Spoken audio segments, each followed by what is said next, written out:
ಚಿಕ್ಕನಾಯಕನಹಳ್ಳಿಯಲ್ಲಿ ticket ತಪ್ಪೋಗುತ್ತೆ, ಇನ್ನೊಂದ್ ಕಡೆ ಶಿರಾದಲ್ಲಿ ಹೋಗಿ ಸಂಘಟನೆ ಮಾಡಿ ಅಲ್ಲಿ ಕೂಡ ಟಿಕೆಟ್ ತಪ್ಪುತ್ತೆ. ನನ್ನನ್ನ ನಮ್ಮ ಸಮುದಾಯ, ನಮ್ಮ ಜನ, ನಮ್ಮ ಜಾತಿಗಳು ನಾಯಕ ಅಂತ ಹೇಳಿ ನಾನು ಮುಂದಕ್ಕೆ ತಳ್ಳಿರೋದೇ ಅವ್ರ ಪಾಲ್ ಕೇಳಕ್ಕೆ ಮತ್ತೆ ಅವ್ರಿಗೆ ನ್ಯಾಯ ಕೊಡ್ಸಕ್ಕಲ್ವಾ. ಈಗ ನನ್ನ ಸಮುದಾಯಕ್ಕೆ ನೇರ ಚುನಾವಣೆ ಸ್ಪರ್ಧೆ ಮಾಡೋಣ ಅವಕಾಶನೂ ಕೊಡಲ್ಲ. ನಾಮಿನೇಷನ್ಗಳಲ್ಲೂ ನಮ್ಮ ಸಮುದಾಯಗಳಿಗೆ ಅವಕಾಶ ಕೊಡಲ್ಲ. ನಮ್ಮಿಂದ ಮೇಲಕ್ಕಿರೋರಿಗೆ ಎಲ್ಲ ಅಲ್ಲಲ್ಲೇ ಹಂಚ್ಕೊಂತಾರೆ. 13 ಸ್ಪರ್ಧೆ ಮಾಡಿದಾಗ ಸೀಟ್ ಸಿಗದಿದ್ದವರು ಈಗ ಎಲ್ಲರೂ ಶಾಸಕರಾಗಿ ಮಂತ್ರಿಗಳಾಗಿದ್ದಾರೆ ಅವ್ರ ಕ್ಯಾಬಿನೆಟ್ ಅಲ್ಲಿ. ಈಗ ಸಾಸ್ಲೋ ಸತೀಶ್ ಅವರು ಆಯ್ತು 2 ಚುನಾವಣೆಗಳಲ್ಲಿ ಒಂದ್ ಕಡೆ ಚಿಕ್ಕನಾಯಕನಹಳ್ಳಿಯಲ್ಲಿ ಟಿಕೆಟ್ ತಪ್ಪೋಗುತ್ತೆ, ಇನ್ನೊಂದ್ ಕಡೆ ಶಿರಾದಲ್ಲಿ ಹೋಗಿ ಸಂಘಟನೆ ಮಾಡಿ ಅಲ್ಲಿ ಕೂಡ ಟಿಕೆಟ್ ತಪ್ಪುತ್ತೆ. ಮುಂದೆ ಏನು ಯೋಚನೆಗಳಿದಾವೆ ಸರ್ ರಾಜಕೀಯದಲ್ಲಿ? ನೋಡಿ ಸರ್, ನಾನು ಈಗ 28ನೇ ಇಸ್ವಿಯ ಚುನಾವಣೆನ ಹೆಂಗ್ ನೋಡ್ತಾ ಇದ್ದೀನಿ ಅಂದ್ರೆ, ಮತ್ತೆ ನಾನು ನಿಮ್ಗೆ ಹೇಳಿದೆ ಶಿರಾದಲ್ಲಿ ನಾನು ಆಸ್ಪಿರೆಂಟ್ ಇದ್ದೆ, ಅಲ್ಲೊಬ್ರು ಕಾಂಗ್ರೆಸ್ ಶಾಸಕರು ಇದ್ದಾರೆ. ಈಗ ಚಿಕ್ಕನಾಯಕನಹಳ್ಳಿ ನಂದು ಹಳೆ ಕ್ಷೇತ್ರ, ಅಲ್ಲಿ ಕಾಂಗ್ರೆಸ್ ಡಿಫೀಟ್ ಕ್ಯಾಂಡಿಡೇಟ್ ಇದ್ದಾರೆ. ನಾನು ಏನೋ ಆಕ್ಟಿವಿಟೀಸ್ನ ಪಾರ್ಟಿ ಪ್ಲಾಟ್ಫಾರ್ಮ್ ಆಗಲಿ ಮತ್ತೆ ಹೆಚ್ಚು ಓಡಾಟ ಮಾಡಿದ್ರೆ ಅದು ಡಿಸಿಡೆಂಟ್ ಆಕ್ಟಿವಿಟೀಸ್ ತರ ಕಾಣಿಸುತ್ತೆ, ಅಂದ್ರೆ ಗೊಂದಲ ಸೃಷ್ಟಿ ತರ ಕಾಣಿಸುತ್ತೆ. ಅದರಿಂದ ಪಕ್ಷಕ್ಕೂ ಲಾಭ ಆಗಲ್ಲ, ನನಗೂ ಲಾಭ ಆಗಲ್ಲ, ಮತ್ತೆ ಕಾರ್ಯಕರ್ತರಿಗೆಲ್ಲ ಮುಜುಗರ ಆಗುತ್ತೆ. ಈಗ ನಾವೇನ್ ಮಾಡ್ಬೋದು, ಸಾವು ನೋವು ಮದುವೆ ಮುಂಜಿ ಮತ್ತೆ ನಮ್ಗೆ ಕಾರ್ಯಕರ್ತರಾಗಿದ್ದವರು, ಪರಿಚಯ ಆಗಿದ್ದವರು, ಪ್ರೀತಿ ಮಾಡೋರು ಏನಾದ್ರು ಕಾರ್ಯಕ್ರಮಗಳಿದ್ರೆ ಅಟೆಂಡ್ ಮಾಡ್ಬೋದು. ಅಷ್ಟು ಮಾಡ್ಕೊಂಡಿದೀನಿ. ಮತ್ತೆ ಮುಂದೆ ಏನೋ ಅಂತೆಕಂತೆ ಡಿಲಿಮಿಟೇಷನ್ ಆಗುತ್ತೆ, ಲೇಡಿ ರಿಸರ್ವೇಶನ್ ಬರುತ್ತೆ, ಕ್ಷೇತ್ರಗಳು ಸಂಖ್ಯೆ ಜಾಸ್ತಿ ಆಗುತ್ತೆ, ರಿಸರ್ವೇಶನ್ಸ್ ಗಳು ಚೇಂಜ್ ಆಗುತ್ತೆ, ಎಲ್ಲ ಏನೇನೋ ಹೇಳ್ತಿದ್ದಾರೆ. ಒನ್ ನೇಷನ್ ಒನ್ ಇಂಡಿಯಾ ಎಲ್ಲ, ಒನ್ ಎಲೆಕ್ಷನ್ ಎಲ್ಲ ಬರುತ್ತೆ ಅಂತ ಹೇಳ್ತಿದ್ದಾರೆ. ಇದೆಲ್ಲದು ಒಂದು 26ಕ್ಕೆ ಕ್ಲಾರಿಟಿ ಬರುತ್ತೆ ಅಂತ ಚರ್ಚೆ ನಡೀತಿದೆ. ಆ ಪಿಕ್ಚರ್ ಬಂದ್ಮೇಲೆ ಅವಾಗ ನಾನು ತೀರ್ಮಾನ ಮಾಡ್ಕೊಂಡಿದೀನಿ. ನಾನು ಎಲ್ಲಿಂದ ತಕ್ಕ ತೀರ್ಮಾನ ಅಂತಂದ್ರೆ, ನಂಗೆ 101% ಮೈ ಮನಸ್ಸು ಎರಡಕ್ಕೂ ಕಾಂಗ್ರೆಸ್ ಪಕ್ಷ ಇಷ್ಟ. ಅದ್ರ ಐಡಿಯಾಲಜಿ ಇಷ್ಟ, ಅದ್ರ ಕಾರ್ಯಕ್ರಮ ಇಷ್ಟ. ಅದು ನಮ್ಮಂತ ಸಣ್ಣ ಪುಟ್ಟ ಸಮುದಾಯದವ್ರನ್ನ ನೋಡೋದು, ಪ್ರೀತಿ ಮಾಡೋದು, ಪ್ರೊಟೆಕ್ಟ್ ಮಾಡೋದು ನಂಗೆ ಇಷ್ಟ. ಅದ್ರ ನಾಯಕ ಅಂತೂ ನಂಗೆ ಅಪಾರವಾದ ಇಷ್ಟ. ನಾನು ಈಗ ಯಾರ್ದಾರ ಅಭಿಮಾನಿ ಮತ್ತೆ ಯಾರ್ದಾರ ಫಾಲೋಯರ್ ಅಂದ್ರೆ ನಾನು ರಾಹುಲ್ ಗಾಂಧಿ ಫಾಲೋಯರ್. ಆದ್ರೆ ಆ ಅಂಧಾಭಿಮಾನದಲ್ಲಿ ನಾನು ನನ್ನ ಆಯಸ್ಸು ಹೊರಟೋಗ್ತಿದೆ, ಮತ್ತೆ ನನ್ನ ಜನರ ಕನಸು ಕೂಡ ಪೋಸ್ಟ್ಪೋನ್ ಆಗ್ತಿದೆ. ಈಗ ನನ್ನ ಸಮುದಾಯಕ್ಕೆ ನೇರ ಚುನಾವಣೆ ಸ್ಪರ್ಧೆ ಮಾಡೋಣ ಅವಕಾಶನೂ ಕೊಡಲ್ಲ. ನಾಮಿನೇಷನ್ಗಳಲ್ಲೂ ನಮ್ಮ ಸಮುದಾಯಗಳಿಗೆ ಅವಕಾಶ ಕೊಡಲ್ಲ. ನಮ್ಮಿಂದ ಮೇಲಕ್ಕಿರೋರಿಗೆ ಎಲ್ಲ ಅಲ್ಲಲ್ಲೇ ಹಂಚ್ಕೊಂತಾರೆ. ನೋಡಿ, ಈಗ 4 ಇರೋರಿಗೆ ಅವ್ರ ಶಾಸಕರಿದ್ದಾರೆ, MP ಗಳಿದ್ದಾರೆ, MLC ಗಳಿದ್ದಾರೆ, ಮಂತ್ರಿಗಳಿರೋ ಸಮುದಾಯಗಳಿಗೆ ನೀವು ಬ್ಯಾಕ್ ಡೋರ್ ಎಂಟ್ರೀಸ್ ಅಕಾಮಿಡೇಟ್ ಮಾಡ್ತೀರಾ ಅಂತಂದ್ರೆ ಮೈಕ್ರೋ ಬ್ಯಾಕ್ವರ್ಡ್ಸ್ ಅವ್ರು ಎಲ್ಲಿ ಹೋಗ್ಲಿ? ನಾನು ಯಾವಾಗಲೂ ವಾಯ್ಸ್ ಮಾಡ್ತಿದ್ದೆ ತುಮಕೂರು ಜಿಲ್ಲೆ ವಿಚಾರ ಬಂದಾಗ. ಎಷ್ಟೋ ಹಿಂದುಳಿದ ಸಮುದಾಯದವರಿಗೆ ಮತ್ತೆ ದಲಿತರಲ್ಲಿ, ಅದು ವಿಶೇಷವಾಗಿ ಮಾದಿಗ ಸಮುದಾಯ ನಮ್ಮ ಜಿಲ್ಲೆಯಲ್ಲಿ ಇಂಡಿವಿಜುವಲ್ ಕಮ್ಯುನಿಟಿ ನೋಡಿದ್ರೆ ಅತಿ ದೊಡ್ಡ ಸಮುದಾಯ. ಆ ಸಮುದಾಯಕ್ಕೆ ಏನೂ ಪಾಲಿಲ್ಲ ರಾಜಕೀಯವಾಗಿ. ಕಾಂಗ್ರೆಸ್ ಪಕ್ಷದಲ್ಲಿ ಒಂದು ಸೀಟು ಕೊಡಲ್ಲ, ಮತ್ತೆ ಬೇರೆ ಏನು ಬ್ಯಾಕ್ ಡೋರ್ ಎಂಟ್ರೀಸ್ನು ಕೊಡಲ್ಲ, ಸ್ಥಾನಮಾನನೂ ಕೊಡಲ್ಲ. ಮತ್ತೆ ಈ ಹಿಂದುಳಿದವರಲ್ಲಿ ಯಾವ ಹಿಂದುಳಿದವರಿಗೂ ಏನು ಅವಕಾಶ ಕೊಡಲ್ಲ. MBCಗಳೇ ನಾವು 35ರಿಂದ 40% ಇರ್ತೀವಿ micro bank. Congress major vote bank ಯಾರು? ಹಿಂದುಳಿದ ಸಮುದಾಯ. ನಮ್ಗೇನು ಅವಕಾಶನೇ ಕೊಡಲ್ಲ. ಅದನ್ನ ಇದನ್ನೆಲ್ಲಾ ನೋಡ್ಕೊಂಡು 28 ತನಕ ನೋಡ್ತೀವಲ್ಲ, ಕೇಳ್ತೀವಿ, ರಿಕ್ವೆಸ್ಟ್ ಮಾಡ್ತೀವಿ, ಅವಕಾಶ ಇಲ್ವೇ ಇಲ್ಲ. ಮತ್ತೆ ಈಗ ಏನಾಗ್ತಿದೆ ನೋಡಿ, ರಾಹುಲ್ ಗಾಂಧಿ ಅವರು OBC ಸೆಂಟ್ರಡ್ ಪೊಲಿಟಿಕ್ಸ್ ಮಾತಾಡ್ತಾವ್ರೆ. ದೇಶ ತುಂಬಾ ಜಾತಿವಾರು ಜನಗಣತಿ ಮಾತಾಡ್ತಾರೆ, OBC ಸೆಂಟ್ರಲ್ ಪೊಲಿಟಿಕ್ಸ್ ಮಾತಾಡ್ತಾರೆ. ಮತ್ತೆ ನಾನು ದಲಿತ್ನ ಮತ್ತೆ OBCಗಳನ್ನ, ಅದರಲ್ಲೂ MBCಗಳನ್ನ ಆಯ್ಕಟ್ಟಿ ಸ್ಥಾನದಲ್ಲಿ ನೋಡಕ್ ಬಯಸ್ತೀನಿ ಅಂತೆಲ್ಲ ಹೇಳ್ತಾರೆ. ಅದು ಕರ್ನಾಟಕದಲ್ಲಿ ಈ ಹಿಂದುಳಿದ ಮತ್ತೆ ಅತಿ ಹಿಂದುಳಿದ ಜಾತಿಗಳು ಯಾವ ಕ್ಷೇತ್ರಗಳಿಂದ ವಿಧಾನಸಭೆ ಸ್ಪರ್ಧೆ ಮಾಡಬೇಕು ಅನ್ನೋ ಅವಕಾಶಗಳು ಇದೆಯೋ, ಸಂಖ್ಯೆ ಆಧಾರದಲ್ಲಿ, ವಾತಾವರಣದ ಆಧಾರದಲ್ಲಿ, ಅಲ್ಲಿಗೆಲ್ಲ ತಂದು ಮೇಜರ್ ಕಮ್ಯುನಿಟಿ ಸೀಟ್ಗಳು ಹಂಚ್ಬಿಡ್ತಾರೆ. ಯಾರಂತಾರೆ ನೋಡಿ, ಯಾರಂತಾರೆ? ಕಾಂಗ್ರೆಸ್ ಪಕ್ಷ. ಅದೇ ಹೇಳಿದೆ, ಕಾಂಗ್ರೆಸ್ ಅಲ್ಲಿ ಕಾಂಗ್ರೆಸ್ದು ಸಮಸ್ಯೆ ಇಲ್ಲ, ಅದ್ರ ನಾಯಕ ರಾಹುಲ್ ಗಾಂಧಿದ ಸಮಸ್ಯೆ ಇಲ್ಲ, ಈ ಪೂಜಾರಿಗಳದೇ ಸಮಸ್ಯೆ. ಉದಾಹರಣೆಗೆ ನೋಡಿ, ಈಗ MBCಗಳ ಬಗ್ಗೆ ಇಷ್ಟು ಚರ್ಚೆ ಆಗಿರೋ ಸಂದರ್ಭದಲ್ಲಿ ನಾಟ್ ಇವನ್ ಸಿಂಗಲ್ನು MBCಗಳಿಗೆ ಅವಕಾಶ ಕೊಡಲ್ಲ ನಾಮಿನೇಷನ್ ಅಲ್ಲಿ. ಎಲ್ಲೋ ಮತ್ತೆ ಕಾಂಗ್ರೆಸ್ ಓಟ್ ಹಾಕೊಂಡಿರೋದ? ಈ ಕೇಳಿದ್ರೆ ಏನ್ ಹೇಳ್ತಾರೆ, ಅವನು ಇದು ಹೆಡ್ಲಾಂಗು, ಇದು ಮುಖಕ್ಕೆ ಕೇಳ್ತಾನೆ, ಮತ್ತೆ ಅವನು ಜಾಸ್ತಿ ಪ್ರಶ್ನೆ ಮಾಡ್ತಾನೆ. ಅರೆ, ನನ್ನನ್ನ ನಮ್ಮ ಸಮುದಾಯ, ನಮ್ಮ ಜನ, ನಮ್ಮ ಜಾತಿಗಳು ನಾಯಕ ಅಂತ ಹೇಳಿ ನಾನು ಮುಂದಕ್ಕೆ ತಳ್ಳಿರೋದೇ ಅವ್ರ ಪಾಲ್ ಕೇಳಕ್ಕೆ ಮತ್ತೆ ಅವ್ರಿಗೆ ನ್ಯಾಯ ಕೊಡ್ಸಕ್ಕಲ್ವಾ. ಇವ್ರುಗಳಿಗೆ ಇವ್ರ ಮನೆ ಬಾಕ್ಲಲ್ಲಿ ಕಾಯ್ಕೊಂಡು ನಿಂತ್ಕೋಬೇಕು, ಇವ್ರ ಹಿಂದೆ ಮುಂದೆ ಓಡಾಡ್ಬೇಕು. ಮತ್ತೆ ನಿಮ್ದು ಇನ್ನೊಂದು ಪ್ರಶ್ನೆ, ನನ್ನನ್ನ ನೀವು ಕಾಣಿಸ್ತಿಲ್ಲ, ಮತ್ತೆ ನೀವು ಆಕ್ಟಿವಿಟಿ ಈಗ ನೋಡಪ್ಪ, ನಮ್ದೇ ಪಕ್ಷದ ಸರ್ಕಾರ ಇದೆ. ನಾನೇನಾದ್ರು ವಾಮ ಮಾರ್ಗದ ಸಂಪಾದನೆಗಳಾಗ್ಲಿ ಫೇವರ್ನ ಬಯಸೋದಾದ್ರೆ ದಿನ ಎಲ್ಲರ ಮಧ್ಯೆ ಓಡಾಡ್ಬೇಕಾಯ್ತು, ಹೌದಾ? ನನಗೆ ಪರಿಚಯ ಇಲ್ದವ್ರು, ಈಗ ನಂಗೆ ಮುಖ್ಯಮಂತ್ರಿ ಇಂದ ಹಿಡಿದು ಎಲ್ಲಾ ಮಂತ್ರಿಗಳು ನನಗೆ ಪರಿಚಯ ಇದ್ದಾರೆ. ನಾನು ಯಾರ ಮಂತ್ಯಕ್ಕೂ ಜೀವನದಾಗ ಒಂದು ಲೆಟರ್ ಇಟ್ಕೊಂಡು ಹೋಗಿಲ್ಲ, ಯಾರ ಮಂತ್ಯಕ್ಕೂ ಎಂದೂ ಹೋಗಿಯೂ ಇಲ್ಲ.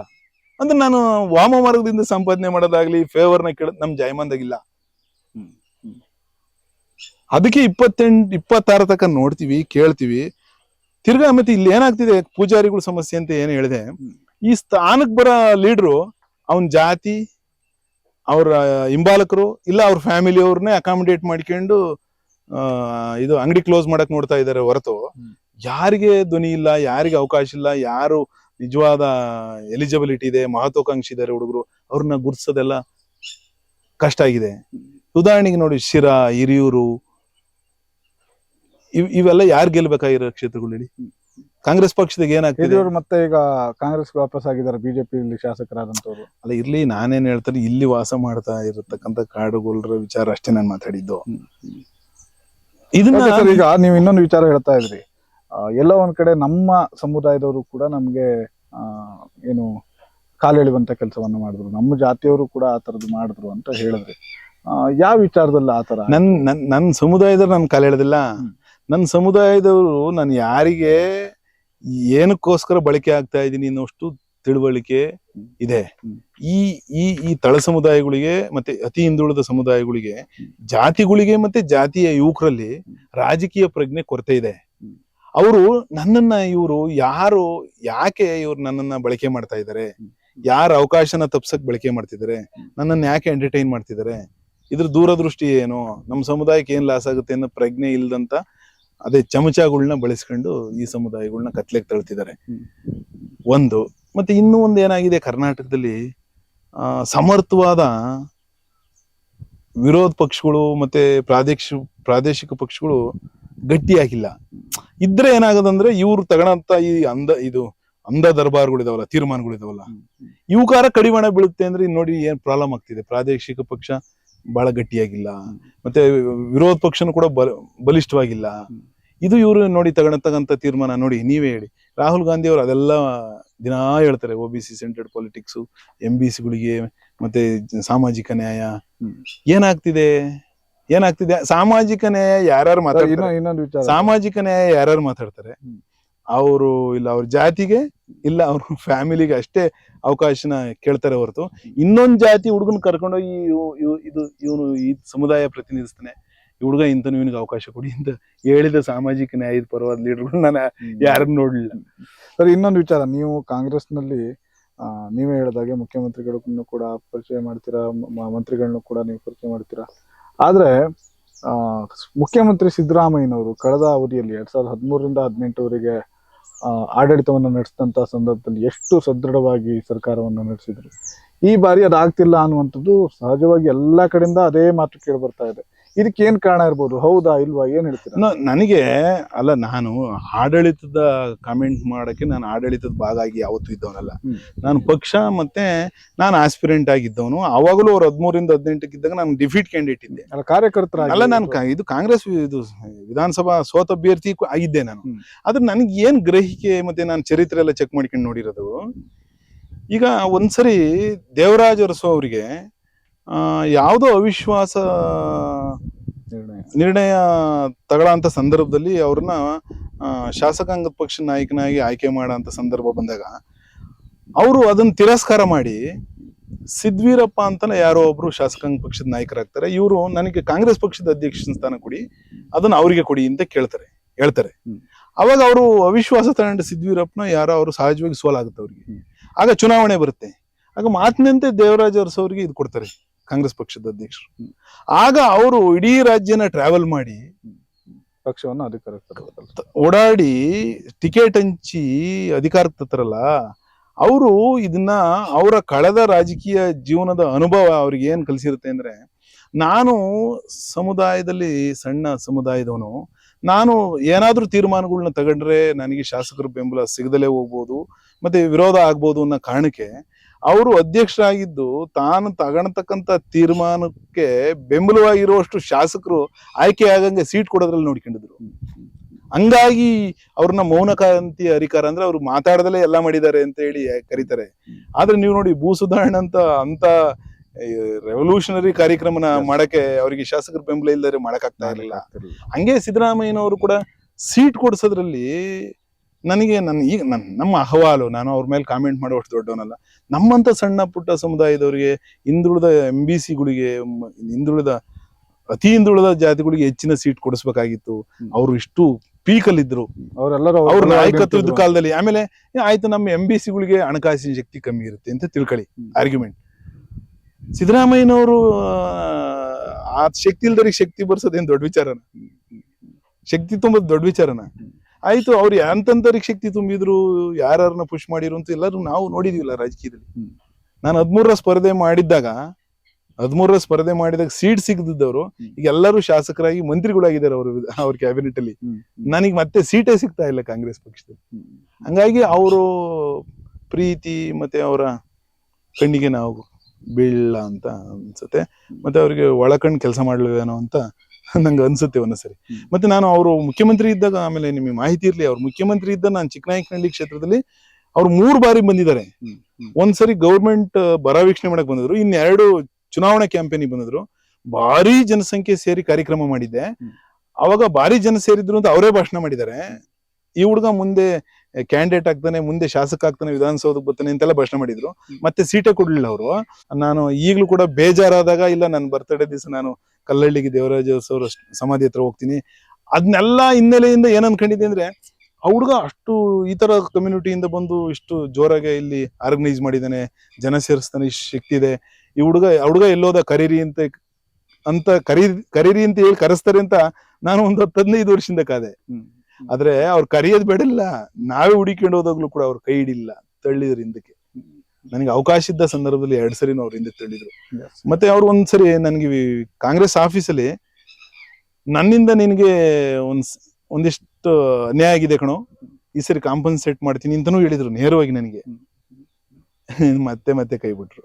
ಸರಿ, ಈಗ ನಿಮ್ಮನ್ನ ಪ್ರೀತಿಸುವಂತ ಜನರು ಚಿಕ್ಕನಾಯಕನಹಳ್ಳಿಯಲ್ಲೂ ಕೂಡ ಬಹಳ ಜನ ಇದ್ದಾರೆ. ಜೊತೆಗೆ ಶಿರಾದಲ್ಲೂ ಕೂಡ ಆ ತರದ ಸಂಘಟನೆಯನ್ನ ಮಾಡಿದ್ರಿ, ಅಲ್ಲಿಯೂ ಕೂಡ ಕೆಲವೊಂದು ಅಭಿಮಾನಿಗಳ ಬಳಗವನ್ನು ನೀವು ಹೊಂದಿದ್ದೀರಿ. ಅವರಿಗೆಲ್ಲ ಏನ್ ಹೇಳಿಕ್ ಇಷ್ಟಪಡ್ತೀರಿ ಅಂತ ಹೇಳಿ? ನೋಡಿ ಈಗ ರಾಜಕೀಯದಲ್ಲಿ ವಾಸ್ತವನ ಮಾತಾಡ್ಬೇಕು, ಮತ್ತೆ ಒಪ್ಪಿಗೆ ಬೇಕು. ನಾವು ರಾಜಕೀಯವಾಗಿ ಅವಕಾಶಗಳು ತಪ್ತಾ ನಾನು ರಾಜಕೀಯ ಸ್ವಲ್ಪ ಕೃಷಿ ಆಗಿದ್ದೀನಿ, ಮತ್ತೆ ಸಕ್ರಿಯವಾಗಿರಕ್ಕೂ ಆಗಲ್ಲ. ಆ ಸ್ಥಾನಗಳಿಗೆ ಬೇರೆಯವ್ರು ಬಂದಿದ್ದಾರೆ. ನಾನು ಸಹಾಯ ಮಾಡೋ ಸ್ಥಾನದಾಗೂ ಇಲ್ಲ, ಅವ್ರನ್ನ ಕ್ಯಾರಿ ಮಾಡೋ ಸ್ಥಾನದಾಗೂ ಇಲ್ಲ. ಆದ್ರೆ ನನ್ನ ಮೇಲೆ ಅಭಿಮಾನ ಇರ್ಬೋದು, ನನಗೂ ಅವ್ರ ಮೇಲೆ ಅಭಿಮಾನ ಇರ್ಬೋದು, ಬಾಂಧವ್ಯಗಳು ಇರ್ಬೋದು. ಆದ್ರೆ ನಾನು ಹೋರಾಟ ಮುಂದುವರಿಸ್ತೀನಿ. ಅವಕಾಶ ಸಿಕ್ಕಿದ್ರೆ ನಾನು ಮತ್ತೆ 2 ಸರಿ 3 ಸರಿ 4 ಸರಿ ಅವಕಾಶ ನಾನೇ ಪಡ್ಕೋಬೇಕು, 16 ಸರಿ ಆಗ್ಬೇಕು ಅಂತ ಅಪಾಪಿ ಇರೋವನಲ್ಲ. ನಾನು ಒಂದೇ ಸರಿ ಕ್ಲೋಸ್ ಆದ್ರೂ ಕೂಡ ನಾವು ಸಾಮಾಜಿಕ ನ್ಯಾಯಕ್ಕೆ ಬೆನ್ನು ತೋರ್ಸೋನಲ್ಲ. ಅದ್ರ ಪಾಲಿಗೋಸ್ಕರ ಹೋರಾಟ ಮಾಡೋನು. ಅದು ಆ ಪಾಲನ ಯಾರಿಗೆ ಸಲ್ಬೇಕು ಅವರಿಗೆ ಹಂಚಕ್ಕೋಸ್ಕರನೇ ನಾವು ರಾಜಕಾರಣ ಮಾಡೋನು. ಅದನ್ನ ಆಮೇಲೆ ನನ್ಗೆ ಯಾರು ಒಡನಾಟ ಇದ್ದಾರೆ, ನನ್ನ ಯಾರು ಪ್ರೀತಿ ಮಾಡ್ತಾರೆ, ಅವರು ನಾನು 100% ನಾನು ಅರ್ಥ ಆಗಿದ್ದೀನಿ ಅವ್ರಿಗೆ. ನನ್ನನ್ನು ಯಾಕೆ ಈಗ್ಲೂ ನೀವು ಅರ್ಥ ಮಾಡ್ಕೊಳ್ಳಿ, ತುಮಕೂರು ಜಿಲ್ಲೆಯಲ್ಲಿ 13ರಲ್ಲಿ ಸ್ಪರ್ಧೆ ಮಾಡಿದ್ನಲ್ಲ ನಾನು. ನನ್ನ ಜೊತೆ ಸ್ಪರ್ಧೆ ಮಾಡಿ ಸೋತರವ್ರು ಯಾರಾದ್ರೂ ಸಕ್ರಿಯವಾಗಿದಾರ ನೋಡಿ? ನಾನು ಒಬ್ಬನೇ ಚಲಾವಣೆಗಿರೋದು. ಯಾಕೆಂದ್ರೆ ನಾವು ಬಂದಂತ ಹಿನ್ನೆಲೆ ಮತ್ತೆ ನಮ್ಮ ದಾರಿ ಮತ್ತೆ ನಡೆ ನುಡಿ 2 ಸ್ಪಷ್ಟವಾಗಿರೋದ್ರಿಂದ ನಮ್ಮನ್ನ ಅಷ್ಟು ಈಸಿಯಾಗಿ ಜನನು ಕೈ ಬಿಡಲ್ಲ. ನಮ್ಮ ವಿರೋಧಿ ಕೂಡ ನಮ್ಮನ್ನ ನಾಶ ಮಾಡಕ್ ಆಗಲ್ಲ. ನಾವು ಗರಿಕೆ ಇದ್ದಂಗೆ ಎಲ್ಲಾದ್ರೂ ಬಂದೇ ಬರ್ತೀವಿ. ಮತ್ತೆ ಇದು ನೈಸರ್ಗಿಕ ನ್ಯಾಯ ಏನಂದ್ರೆ ಪ್ರತಿ ಬೀರವ್ರನ್ನ ಮುಚ್ಚಿಕ್ಕಾಗಲ್ಲ, ಒಂದಿಷ್ಟು ಲೇಟ್ ಆಗ್ಬೋದು, ನಾವು ಬಂದೇ ಬರ್ತೀವಿ. ಸರ್, ಈಗ ನಿಮ್ಮಂತ ರಾಜಕಾರಣಿಗಳು, ಯಾಕಂದ್ರೆ ಯಾವುದೇ ಬ್ಯಾಕ್ ಗ್ರೌಂಡ್ ಇಲ್ಲದೆ, ಜೊತೆಗೆ ಹಣ ಬಲ ಇಲ್ಲದೆ, ಒಂದು ಸಣ್ಣ ಸಮುದಾಯದಿಂದ ಬಂದಂತ ರಾಜಕಾರಣಿಗಳು, ಬಂದಂತ ವ್ಯಕ್ತಿಗಳು ರಾಜಕಾರಣದಲ್ಲಿ ಮುಂದುವರಿಯೋದಕ್ಕೆ ಕೂಡ ಕಷ್ಟ ಆಗುತ್ತೆ. ಆದ್ರೆ ನೀವು ಹೇಳ್ತಾ ಇದ್ರೆ 13 ಟಿಕೆಟ್ ಸಿಕ್ಕಿ ಅಲ್ಲಿ ಸೋಲುಣ್ತೀರಾ, ಅದಾದ್ಮೇಲೆ ಮತ್ತೆ 18ರಲ್ಲಿ ಟಿಕೆಟ್ಗೆ ಆಸ್ಪಿರೆಂಟ್ ಆಗಿ ಸಾಕಷ್ಟು ಪೈಪೋಟಿಯನ್ನು ಓಡ್ತೀರಾ, ಹಾಗೂ ಕೂಡ ಕೈ ತಪ್ಪುತ್ತೆ. 23ರಲ್ಲಿ ಕೈ ತಪ್ಪುತ್ತೆ. ಆದ್ರೂ ಕೂಡ ಮತ್ತೆ ತುಡ್ತಾ ಇದೆ, ನಾನು ಜನಸೇವೆ ಮಾಡ್ಬೇಕು ಅನ್ನುವಂತ ತುಡಿತವನ್ನು ಮತ್ತೆ ನೀವು ಹೊರಾಗ್ತಾ ಇದ್ದೀರಾ. ಈ ತರದ ಆಸೆಯನ್ನ ಇಟ್ಕೊಡುವಂತ ಯುವ ಜನರಿಗೆ, ಯಾಕಂದ್ರೆ ಕೇವಲ ಈಗಿನ ಯುವ ಜನರಿಗೆ ಏನಾಗುತ್ತೆ ಅಂದ್ರೆ ಯಾರು ಸಕ್ಸಸ್ ಅನ್ನ ಕಾಣ್ತಾರೆ ಅವ್ರು ಮಾತ್ರ ಮಾದರಿಯಾಗಿ ಕಾಣಿಸ್ತಾರೆ. ಈ ಅದ್ರ ಹಿಂದ್ಗಡೆ ಇರುವಂತ ಏನು ಸೋಲುಗಳು ಅಥವಾ ಅದರಿಂದ ಸತತ ಏನು ನಿಮ್ಗೆ ಆಗಿರುವಂತ ನಿರಾಸೆ, ಇದು ಯಾವುದು ಕೂಡ ಯುವ ಜನರಿಗೆ ಕಾಣಿಸಲ್ಲ, ಅದು ಮಾದರಿಯಾಗಿ ಕೂಡ ಅವ್ರು ತಗೊಳ್ಳಲ್ಲ.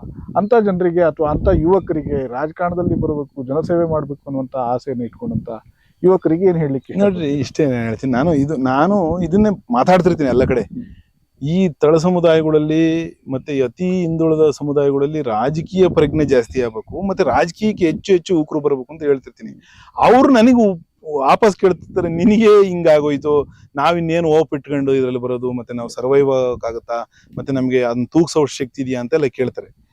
ನೋಡಿ, ನಾನು ಈಗ ರಾಜಕಾರಣದಾಗ ಇಷ್ಟೆಲ್ಲ ಅನ್ಯಾಯ ಆದ್ರೂ ಸಕ್ರಿಯವಾಗಿರೋದು ಯಾವ ಕಾರಣಕ್ಕೆ ಅಂತಂದ್ರೆ, ನನ್ನ ಗುರಿ ಮತ್ತೆ ನನ್ನ ಇದು ಮಹತ್ವಾಕಾಂಕ್ಷೆ ಎರಡು ಸ್ಪಷ್ಟವಾಗಿರೋದ್ರಿಂದ ನಾನು ಈಗಲೂ ಆಸೆ ಇಟ್ಕೊಂಡಿದ್ದೀನಿ. ನಾನು ಸ್ವಂತ ಲಾಭಕ್ಕೋಸ್ಕರ ಮಾಡಿದ್ರೆ ಸಾಕಪ್ಪ, ಅಲ್ಲಿ ದುಡ್ಡು ಹಾಕಕ್ಕೆ ನನಗೆ ಅಥವಾ ಇರೋ ದುಡ್ಡನ್ನು ಕಳ್ಕೊಂಡೆ ಅನ್ನೋ ರೀತಿಯಲ್ಲಿ ನೀವು ಅಲ್ಲಲ್ಲ, ಹಂಗಿಲ್ಲ. ಈಗ ನೋಡಿ, ಆತರ ಹಪಹಪಿ ಮತ್ತೆ ಇದು ಕೈ ಬಾಯಿ ಹೇಳಿದ್ರೆ 13ರಲ್ಲಿ ಎಲೆಕ್ಷನ್ ಸೋತವ್ರು ಯಾರು ಚಲಾವಣೆಲಿಲ್ಲ ಅಂತ. ಹೌದು, ಈ ಮಾತಿಗೆ ಹೇಳಿದೆ ನಾನು. ಯಾಕಂದ್ರೆ ಸ್ವ ಲಾಭಕ್ಕೆ ಹೌದು, ಅಲ್ಲ ಅದನ್ನ ನಿಮ್ಗೆ ಹೇಳಿದ್ನಲ್ಲ ನಾನು, ಸ್ವಂತ ಲಾಭಕ್ಕೆ ನಾನು ರಾಜಕಾರಣ ಮಾಡಂಗಾಗಿದ್ರೆ ಮತ್ತೆ ಕೈ ಬಾಯಿ ಕೆಡಿಸ್ಕೊಂಡು ಅವರಿಂದ ಇವರಿಂದ ನಾನು ಸ್ವಾರ್ಥಕ್ಕೆ ಲಾಭ ಕೊಡಾಡಂಗಿದ್ರೆ, ನಮ್ಮದೇ ಪಕ್ಷದ ಸರ್ಕಾರ ನಡೀತಾ ಇರೋ ಸಂದರ್ಭದಲ್ಲಿ ನಾನು ಯಾರ ಹತ್ರನು ಎಂದೂ ಲೈಫ್ ಈಗ ಆಮೇಲೆ ಹೇಳ್ಬೋದಲ್ಲ, ಯಾರಾದ್ರೂ ಮಂತ್ರಿಗಳು ಶಾಸಕರು ಸತೀಶ್ ನನ್ನ ಹತ್ರ ಇಂಥ ಕೆಲಸ ಮಾಡಿಸ್ಕೊಂಡ, ಇಂಥ ದಿವಸ ನಮ್ಮ ಮನೆಗೆ ಬಂದಿದ್ದ, ಇಂಥ ನಾನು ಯಾರ ಹತ್ರನು ಎಂದೂ ಹೋಗೋನಲ್ಲ.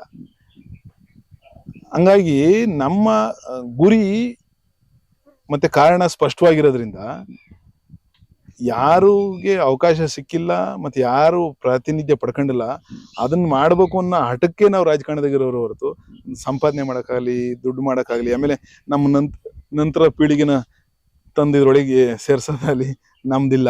ಮತ್ತೆ ಈ ಪೀಳಿಗೆ ಸೇರ್ಸರಿಗೆ ಒಂದ್ ಮಾತು ಹೇಳ್ಬೇಕು ಬಯಸ್ತೀನಿ ಅಂದ್ರೆ, ನೋಡಿ, ಇದು ಅದೇ ಹಿಡ್ಕೊಂಬಂದ್ ನಾಯಿ ಬೇಟೆ ಆಡಲ್ಲ ಅಂತ ಹೇಳ್ತಾರಲ್ಲ, ಪುಷ್ ಮಾಡಬಹುದು, ಶಾರ್ಟ್ ಟರ್ಮ್ ಅವಕಾಶನೂ ಕೊಡಿಸ್ಬೋದು. ಅದು ಅರ್ಹತೆ ಮತ್ತೆ ಯೋಗ್ಯತೆ ಇಲ್ಲ ಅಂದ್ರೆ ಅದು ಯಾವುದೇ ಕಾರಣಕ್ಕೂ ಸರ್ವೈವ್ ಆಗಲ್ಲ. ನಮ್ಗಳನ್ನ ಮಾತ್ರ ಬಹಳ ದಿನ ಮುಚ್ಚಿಕ್ಕಾಗಲ್ಲ, ನಮಗೂ ಅವಕಾಶಗಳು. ಆಮೇಲೆ ಇನ್ನೊಂದು, ಸೈದ್ಧಾಂತಿಕವಾಗಿ ಕರೆಕ್ಟ್ ಆಗಿದ್ರೆ ನನಗೂ ಅವಕಾಶ ಇತ್ತು, ನನಗೂ ಆಫರ್ ಇತ್ತು, ಅವಕಾಶಗಳಿತ್ತು, ನನಗೂ ಇದು ಚಾನ್ಸ್ನ ಕೊಡ್ತೀವಿ ಅಲ್ಲಿ ಇಲ್ಲಿ ಆ ಪಕ್ಷ ಈ ಪಕ್ಷ ಮತ್ತೆ ಆ ಕ್ಷೇತ್ರ ಈ ಕ್ಷೇತ್ರ ಸ್ಪರ್ಧೆ ಮಾಡಕ್ಕೆ ಎಲ್ಲಾ ತರದ್ದು ಮಾತುಕತೆ ನನ್ನ ಹತ್ರ ಬಂದಿದ್ರು. ನನಗೆ ಅಷ್ಟು ಐಡಿಯಾಲಜಿಕಲಿ ಕರೆಕ್ಟ್ ಆಗೋಷ್ಟು ಇನ್ನೂ ಏಜ್ ರೀಚ್ ಆಗಿಲ್ಲ. ಗಟ್ಟಿಯಾಗಿ ಕಾಂಗ್ರೆಸ್ ಪಕ್ಷ ಮತ್ತೆ ರಾಹುಲ್ ಗಾಂಧಿ ಅವ್ರನ್ನ ಬೆಂಬಲಿಸ್ಕೊಂಡಿರೋಣ ಅಂತ ತೀರ್ಮಾನ ಮಾಡಿದೀನಲ್ಲ. 28ರ ಸಂದರ್ಭದಲ್ಲಿ ನನಗೆ ಅವಕಾಶ ಸ್ಪರ್ಧೆ ಮಾಡಕ್ಕೆ ಸಿಗದೆ ಹೋದಂತ ಸಂದರ್ಭದಲ್ಲಿ ಅವತ್ತ ನಾನು ನನ್ನ ನಂಬಿರೋರ್ನೆಲ್ಲ ಕೇಳಿ ಏನಾದ್ರು ದಾರಿ ಹುಡುಕ್ಲೇಬೇಕಲ್ಲ, ಇಲ್ಲಾಂದ್ರೆ ಬ್ಯಾಡ್ ಎಕ್ಸಾಂಪಲ್ ಆಗ್ತೀವಲ್ಲ ರಾಜಕಾರಣದಾಗ ನಾವು. ಆಮೇಲೆ ನಮ್ಮಂತ ಸಮುದಾಯದವ್ರು ಬ್ಯಾಡ್ ಎಕ್ಸಾಂಪಲ್ ಆದ್ರೆ ಇಂಥ ಸಣ್ಣ ಪುಟ್ಟ ಎಷ್ಟೋ ಸಮುದಾಯದ ಹುಡುಗರು ಮುಂದೆ ಬರಕ್ ಹಿಂಜಗ್ತಾರೆ. ನನ್ ಪ್ರಶ್ನೆ ಅದೇ ಆಗಿತ್ತು ಸರ್, ಯುವಕರಿಗೆ ಈ ತರದ ಆಸೆಯನ್ನ ಇಟ್ಕೊಂಡಂತ ಯುವಕರಿಗೆ ಏನ್ ಹೇಳ್ತಾರೆ? ಅದು ಬಾಬಾ ಸಾಹೇಬ್ ಅಂಬೇಡ್ಕರ್ ಅವರು ಒಂದ್ ಮಾತು ಹೇಳಿದ್ದಾರೆ, ಒಳ್ಳೆಯವರು, ಪ್ರಾಮಾಣಿಕರು ಮತ್ತೆ ಸಾಮಾಜಿಕ ನ್ಯಾಯದ ಕಾಳಜಿ ಇರೋ ಅಂತವ್ರು ಮತ್ತೆ ನನ್ನ ಆಶಯದ ಪರವಾಗಿರೋ ಅಂತವ್ರು ಸೀಟಿಗೆ ಬರಲಿಲ್ಲ ಅಂದ್ರೆ ಕಳ್ಳರು, ಕಾಕರು, ದುಷ್ಟರು, ದಗಾಕೋರರು ಬರ್ತಾರೆ ಅಂತ ಹೇಳಿದ್ದಾರೆ. ಹಂಗೆ ನಾನು ಹೇಳ್ತೀನಿ, ಈ ತರ ಸಮುದಾಯದ ವಿದ್ಯಾವಂತರು, ಯುವಕರು ಹೆಚ್ಚೆಚ್ಚು ರಾಜಕೀಯ ಕ್ಷೇತ್ರಕ್ಕೆ ಬರ್ಬೇಕು. ಬರೋದ್ರ ಮುಖಾಂತರ ಈ ತರದ ಈ ಬ್ಯಾಡ್ ಎಕ್ಸಾಂಪಲ್ಸ್ ನ ತಳ್ಬೋದೋ ಹೊರತು, ಆಚೆ ಕಳಿಸ್ಬೋದೋ ಹೊರತು, ನಾವೇನಾದ್ರೂ ಅದನ್ನ ಮಡಿವಂತಿಕೆ ಇಲ್ಲಾಂದ್ರೆ ನಾವು ಅದನ್ನ ಅನ್ಟಚಬಲ್ ಮಾಡಿಕೊಂಡು ಮತ್ತೆ ನಾವೇ ಇನ್ಫೀರಿಯಾರಿಟಿ ಅಂದ್ರೆ ನಾವೇ ಜಿಗುಪ್ಸೆ ಮತ್ತೆ ಕೀಳಿರಿಮೆಯಿಂದ ದೂರ ಉಳ್ಕೊಂಡ್ರೆ ಇಂಥರೇ ನಮ್ಮನ್ನ ಆಳ್ತಿರ್ತಾರೆ, ಇಂಥರೇ ದರ್ಬಾರ್ ಮಾಡ್ತಿರ್ತಾರೆ. ಸರ್, ಧನ್ಯವಾದ ಸರ್, ಸಾಕಷ್ಟು ವಿಚಾರಗಳ ಬಗ್ಗೆ ಮಾತನಾಡಿದ್ರೆ. ಎಸ್ ವೀಕ್ಷಕರೇ, ಇದಾಗಿತ್ತು ಸಾಸ್ಲು ಸತೀಶ್ ಅವರ ಮಾತು. ಸಾಕಷ್ಟು ವಿಚಾರಗಳನ್ನ ಬಗ್ಗೆ ಮಾತನಾಡಿದ್ದಾರೆ ತಮ್ಮ ರಾಜಕೀಯ ಜೀವನದ ಬಗ್ಗೆ. ಜೊತೆಗೆ ತುಮಕೂರಿನಲ್ಲಿ ಸದ್ಯ ಕಾವೇರಿರುವಂತಹ ಹೇಮಾವತಿ ಕಿಚ್ಚಿನ ಬಗ್ಗೆ, ಕಾಂಗ್ರೆಸ್ ಪಕ್ಷದಲ್ಲಿ ತಮಗಾದ ನೋವುಗಳ ಬಗ್ಗೆ, ಜೊತೆಗೆ ಕಾಂಗ್ರೆಸ್ ಪಕ್ಷದಲ್ಲಿ ಇತ್ತೀಚೆಗೆ ಏನೆಲ್ಲ ಬೆಳವಣಿಗೆ ಆಗ್ತಿದೆ ಇದೆಲ್ಲದರ ಬಗ್ಗೆಯೂ ಕೂಡ ಸವಿಸ್ತಾರವಾಗಿ ಸಾಸ್ಲು ಸತೀಶ್ ಅವರು ಮಾತನಾಡಿರುವಂಥದ್ದು. ನೋಡ್ತಾ ಇರಿ ಪ್ರಜಾಶಕ್ತಿ ಟಿವಿ, ಇದು ನಿಮ್ಮ ಧ್ವನಿ.